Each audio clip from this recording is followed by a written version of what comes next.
आप सबको जय मसीह की दोस्तों। मेरे आज के इस एक और नए वीडियो में मैं एक और बार आप सबका स्वागत करती हूँ। दोस्तों, आज एक और बार हम बात करेंगे प्रभु यीशु मसीह के जन्म के बारे में और उस समय के बारे में जब उसने चरवाहों को संदेश दिया था। अजीजों, कभी हमने ये सोचा है कि परमेश्वर ने स्वर्गदूतों के द्वारा यीशु मसीह के जन्म के बारे में चरवाहों को ही क्यों चुना संदेश देने के लिए? और इसके लिए हम इसको पढ़ेंगे। ये लिखा है पवित्र बाइबल में से लूका की किताब, उसका 2 चैप्टर और उसकी 8 से लेके 14 आयत तक। और उस देश में कितने गड़ेड़िए थे जो रात को मैदान में रहकर अपने झुंड का पहरा दे रहे थे, पहरा देते थे। अजीजों, गड़ेड़ियों को ही क्यों चुना? क्या परमेश्वर सिर्फ गड़ेड़ियों से प्यार करता है?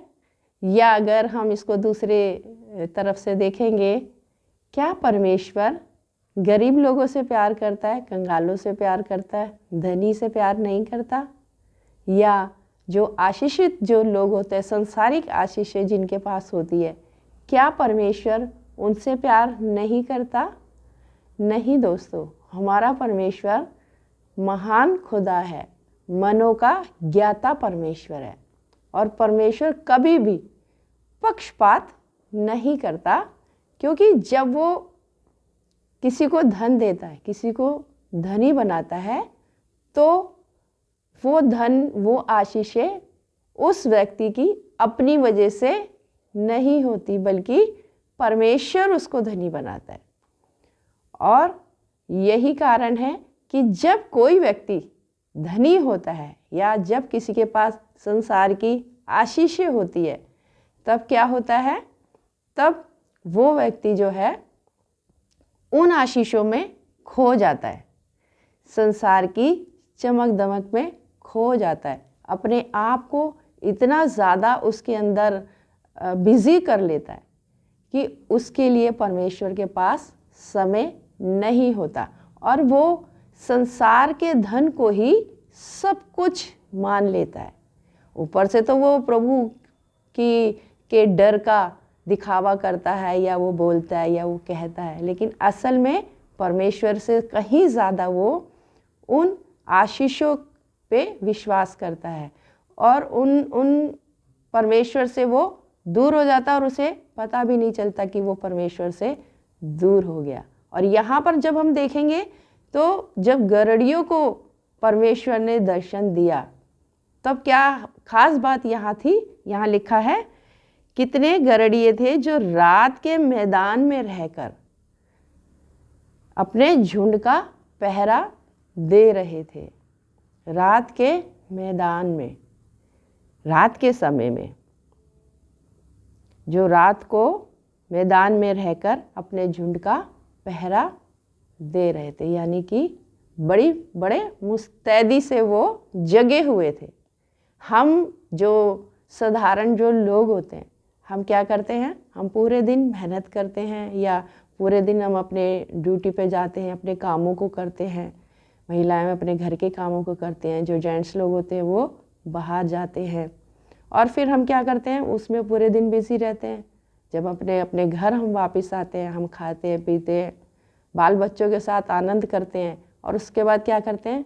सो जाते हैं अजीजों। और जिनको रात को नींद नहीं आती, वो वैसे ही दूसरे कामों में अपने आप को बिजी कर लेते हैं, लेकिन वो परमेश्वर की ओर ध्यान नहीं देते, अपने आप को संसार के कामों में पूरी तरीके से बिजी कर लेते हैं।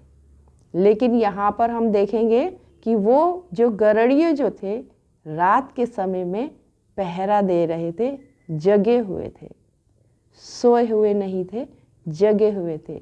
संसार की चमक दमक जो हमें चैन देती है, हमें ऐसा लगता है कि यही सुख, यही चैन और यही आराम है। हम सोचते हैं कि ये हमें पृथ्वी पर ही हमें परमेश्वर ने स्वर्ग दे दिया, और हम बड़ी भूल करते हैं इसको ही सुख मानकर, क्योंकि असल में ये सुख नहीं है।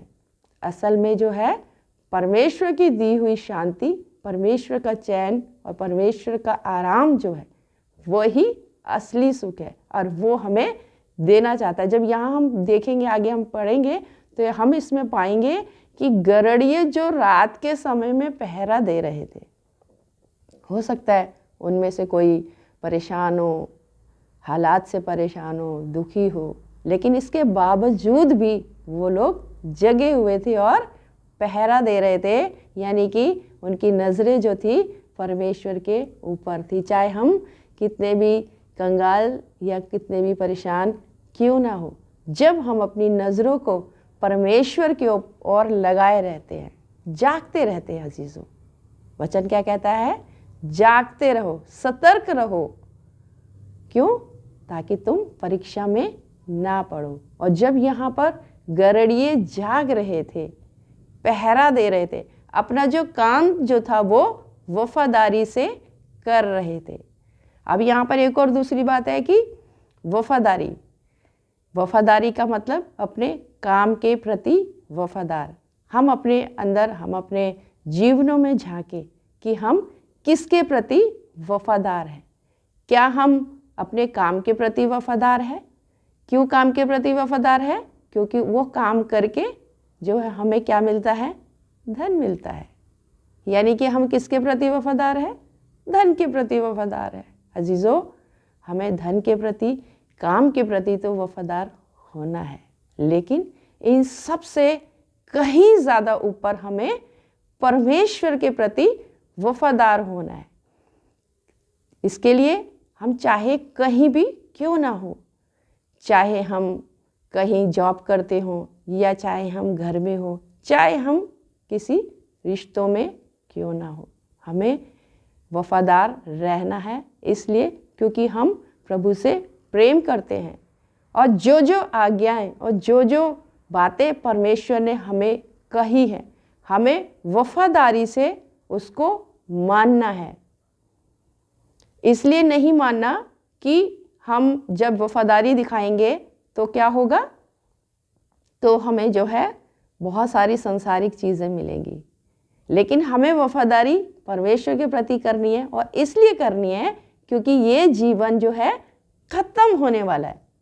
हमें जो है एक अनंत काल का अनंत आनंद वाला जीवन मिलने वाला है, और इसलिए हमें जो है वफादार किसके होना है? परमेश्वर के वफादार होना। ऐसा ना हो कि जब हम संसार के वफादार बनेंगे तब क्या होगा? संसार की वफादारी में बहुत से काम हम ऐसे कर जाते हैं अजीजों जो हमें नहीं करना चाहिए। तो यहाँ हम देखेंगे कि परमेश्वर ने गरुड़ियों को अपने लिए चुना। क्या हुआ? और प्रभु का एक दूत उनके पास आ खड़ा हुआ, और प्रभु का तेज उनके चारों ओर चमका, और वे बहुत डर गए। प्रभु का तेज किन के ऊपर चमका? गरुड़ियों के ऊपर चमका। किन के ऊपर चमका? जमीन से जुड़े लोगों के ऊपर चमका। किन के ऊपर चमका? जो संसार की चमक दमक में खोए नहीं थे। किन के ऊपर चमका? जो प्रभु के प्रति वफादार थे। कि प्रभु हमसे कोई ऐसा काम ना हो, हमारे मन में कोई ऐसी गलत बात किसी के प्रति ना आए, और हम अपने मन के ऊपर निगरानी लगातार करते रहे। तब क्या होगा? तब परमेश्वर का प्रकाश हमारे ऊपर चमकेगा। फिर चाहे हम धनी हो, चाहे हम गरीब हो, चाहे हम किसी भी काम में क्यों ना हो।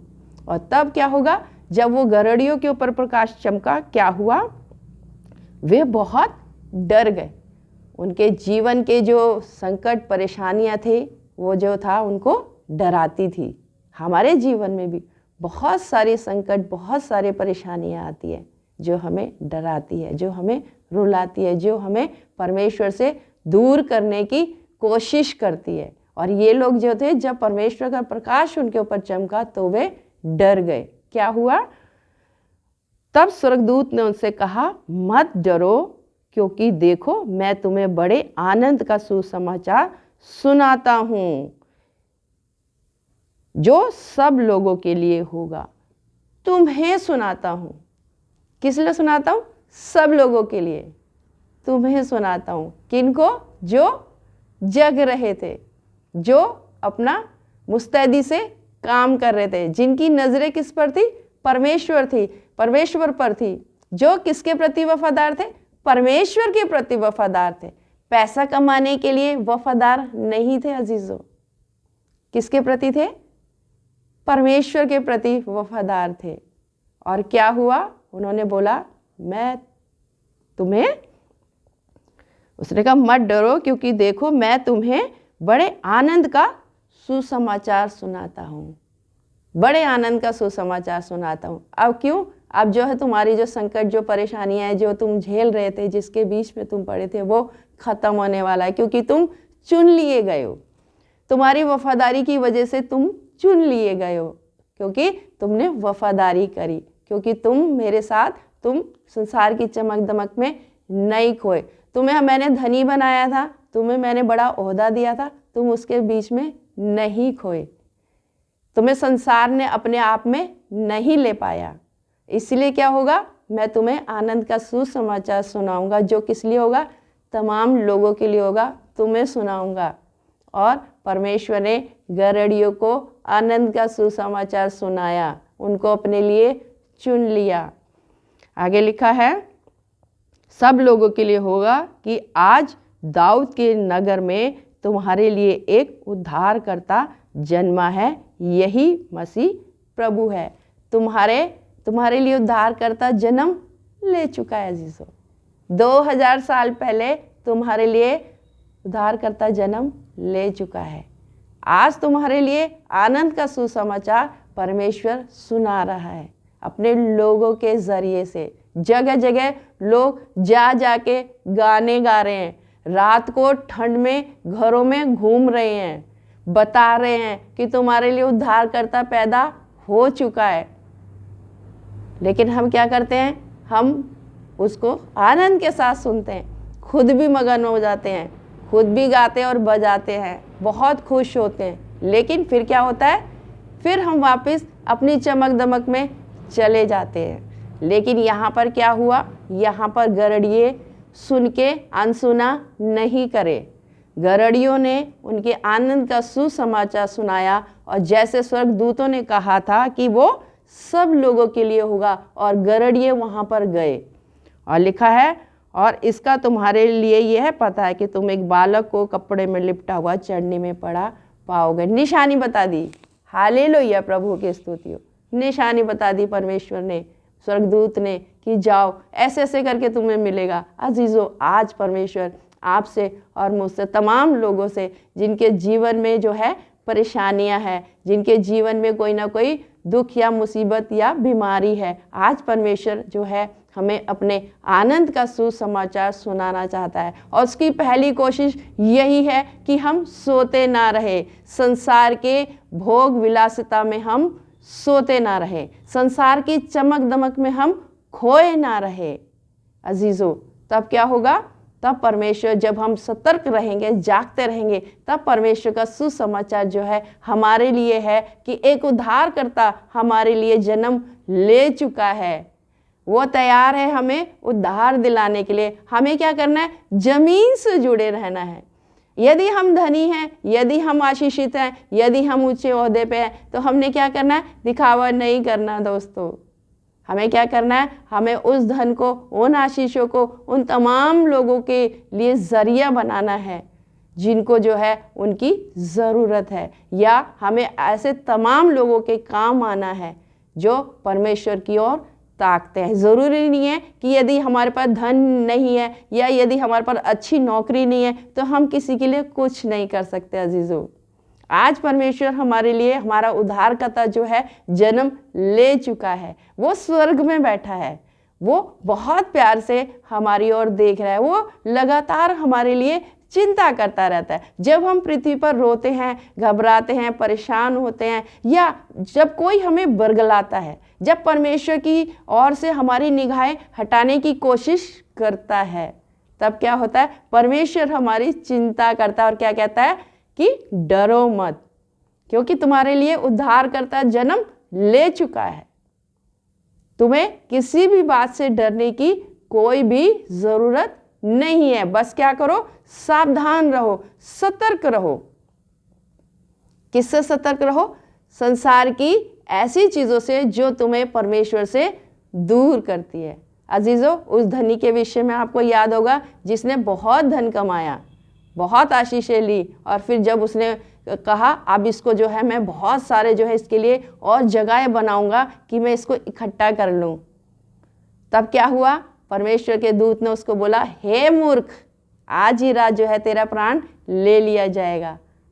अजीजों, हमें क्या करना है? हमें संसार की चीज़ों के ऊपर अपने मन को नहीं लगाना। हमने परमेश्वर के प्रति वफादारी करनी है। हमने परमेश्वर की बात को ध्यान से सुनना है, ताकि जो हम मेहनत कर रहे हैं वो मनुष्यों को तो पसंद आए ही, लेकिन हमारे परमेश्वर को, हमारे उद्धारकर्ता को, जिसने हमें इस दुनिया में जन्म दिया है, उसको पसंद आए, और हमारे इस दुनिया में आना जो है वो सफल हो जाए। हम जिंदगी भर मूर्ख ना बने रहे। हम इंसानों की वफादारी में जो है परमेश्वर को ना भूल जाएं। अजीजों, इसमें लिखा है आगे 14 में लिखा है, 13 आयत में लिखा है, तब एक उस स्वर्गदूत के साथ स्वर्गदूतों का दल परमेश्वर की स्तुति करते हुए और ये कहते हुए दिखाई दिया। फिर क्या हुआ अजीजों? एक स्वर्गदूत था और उसके साथ बहुत सारे आ गए। एक जो सुसमाचार सुना रहा था, एक जो अपना संदेश दे रहा था, उसके साथ बहुत सारे स्वर्गदूत आ गए। और क्या हुआ? उन्होंने क्या कहा? आकाश में परमेश्वर की महिमा और पृथ्वी पर उन मनुष्यों में जिनसे वह प्रसन्न होता है शांति हो। हालेलुया, प्रभु की स्तुति हो। आकाश में परमेश्वर की महिमा और पृथ्वी पर उन लोगों में जिनसे वो प्रसन्न होता है। अब देखना ये है कि वो किन से प्रसन्न होता है अजीजों। इसीलिए जो है हमें अपने आप को ऐसा बनाना है कि हम परमेश्वर हमें पसंद करे। कैसे पसंद करेगा? जब हम परमेश्वर के वफादार बनेंगे। प्रभु की स्तुति है। आइए हम प्रार्थना करें। धन्यवाद करते प्यारे यीशु मसीह जी, अभी तक संभाले जाने के लिए खुदावंद खुदा, आज के सुंदर समय के लिए खुदा जो तूने हमें दिया है पिता परमेश्वर, तेरे ही हाथों में सब कुछ सौंपते प्रभु। पिता परमेश्वर, दुआ मांगती प्रभु हम में से हर एक को, जो भी कोई मेरे इस वीडियो में शामिल है प्रभु, जो मेरे साथ प्रार्थना कर रहे हैं खुदा हर एक को तेरे हाथ में सौंपती प्रभु। तो उनके जीवन में तू काम कर प्रभु जी। ओ पिता परमेश्वर जी, हर तरीके का अंधेरा उनके जीवन से दूर हो जाए प्रभु। चाहे वो किसी भी व्यक्तित्व के क्यों ना हो, चाहे वह धनी हो, अमीर हो, गरीब हो, कंगाल हो, बीमारी में हो, कोई भी हो खुदावंद खुदा, वो पिता परमेश्वर जब तेरी ओर ताकते हैं प्रभु, तेरे साथ पिता परमेश्वर वो प्रार्थना करते हैं तुझसे पिता परमेश्वर, तू उनमें से हर एक को छू ले खुदा की संसार की चमक दमक पिता परमेश्वर उनको बरगलाने ना पाए प्रभु जी, और वो सदा जागते रहे खुदा, ताकि पिता परमेश्वर तू उनको अपनी महिमा के लिए इस्तेमाल करे खुदावंद खुदा। उद्धार करता पर पिता परमेश्वर हर एक को तेरे हाथ में सौंपते पिता परमेश्वर, जितने तेरी ओर ताकते प्रभु, जितने मेरे साथ प्रार्थना में शामिल है पिता परमेश्वर, उनके अजीजों को, बड़ों को, छोटों को, बुजुर्गों को, हर एक को तेरे सुरक्षित हाथों में सौंपते हुए यीशु मसीह के नाम से मांगती हूँ, आमीन। आप सबको जय मसीह की दोस्तों। अगले वीडियो में मैं फिर आपसे मिलूंगी।